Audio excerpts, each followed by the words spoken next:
સુલતાનપુર ખાતે પીએમ શ્રી સુલતાનપુર કન્યા શાળામાં આજે સામાજિક વિજ્ઞાન પ્રવૃત્તિ મેળો અને આર્ટ એન્ડ ક્રાફ્ટ ચિત્ર પ્રદર્શનનો ભવ્ય કાર્યક્રમ યોજાયો હતો।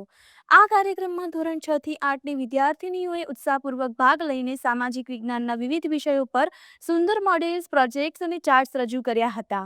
આ સાથે જ બાળાઓએ પોતાની કલા પ્રતિભા દર્શાવતા આર્ટ એન્ડ ક્રાફ્ટ અંતર્ગત આકર્ષક ચિત્રોનું પણ પ્રદર્શન કર્યું હતું। કાર્યક્રમમાં ગામના સરપંચ, ઉપસરપંચ, ગ્રામ પંચાયતના સભ્યો તેમજ મોટી સંખ્યામાં વાલીઓ અને મહેમાનો ઉપસ્થિત રહ્યા હતા। કાર્યક્રમના અંતે શ્રેષ્ઠ કૃતિઓને પ્રથમ, દ્વિતીય અને તૃતીય ક્રમ આપી મહાનુભાવોના હસ્તે ઇનામો આપી બાળાઓને પ્રોત્સાહિત કરવામાં આવી હતી। સુલતાનપુરથી રિપોર્ટર રોહિત દેગામા સાથે।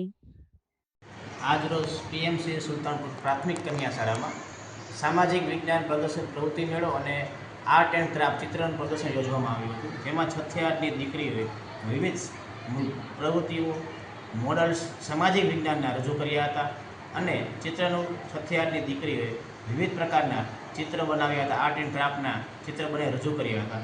આ પ્રદર્શન પ્રથમ વખત યોજાયું હોય સામાજિક વિજ્ઞાનની અલગ અલગ મોડલ્સ દ્વારા સમજૂતી આપવામાં આવી હતી।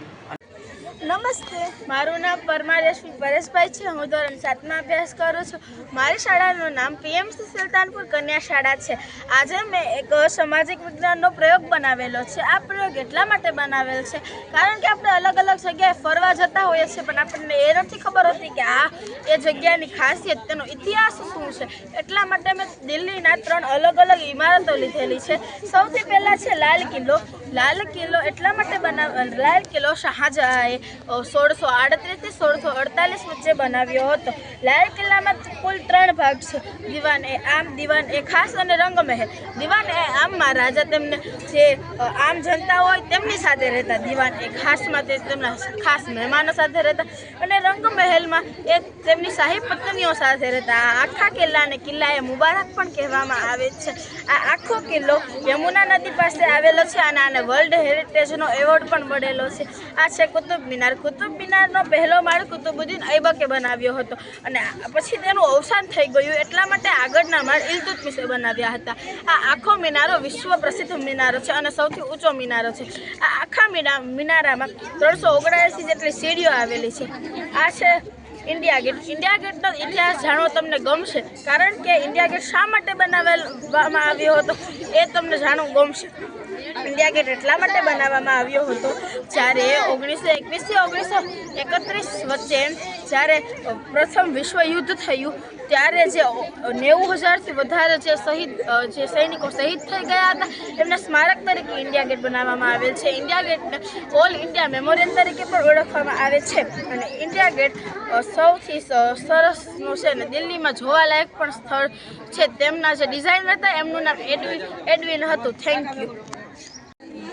સુપ્રભાત આદરણીય ગ્રામ્યજનો। મારું નામ ગોંડલિયા ગ્રીવા મુકેશભાઈ છે। મારું નામ મકવાણ આરાધના ચંદુભાઈ છે। અમે ધોરણ 7નો અભ્યાસ કરીએ છીએ। અમારી શાળાના પીએમસી સુલતાનપુર કન્યા પ્રાઇમરી સ્કૂલ છે અને અમે અહીંયા સાયન્સ પ્રોજેક્ટ માટે એક પ્રોજેક્ટ બનાવ્યો છે જેનું નામ છે ટ્રાન્સપોર્ટ કોમ્યુનિકેશન। એનો અર્થ એ થાય છે કે ટ્રાન્સપોર્ટ એટલે કે પરિવહન અને કોમ્યુનિકેશન એટલે કે સંચાર।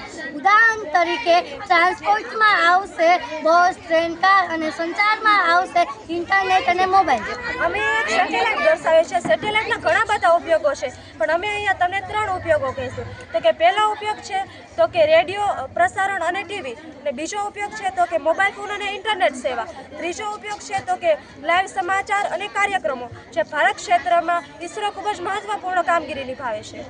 આ અમે વેસ્ટમાંથી બેસ્ટ પ્રોજેક્ટ બનાવ્યો છે। આનો ઉપયોગ એ થાય છે કે આપણે જે ઇન્ટરનેટ મળે છે તે આના દ્વારા મળે છે, તે થાંભલા સુધી જાય છે અને તે થાંભલાથી આપણા મોબાઈલ અને કમ્પ્યુટરને ઘરમાં પહોંચે છે। આ છે પ્લેન, તેને હવામાં દિશા બતાવવા સેટેલાઇટનો ઉપયોગ થાય છે।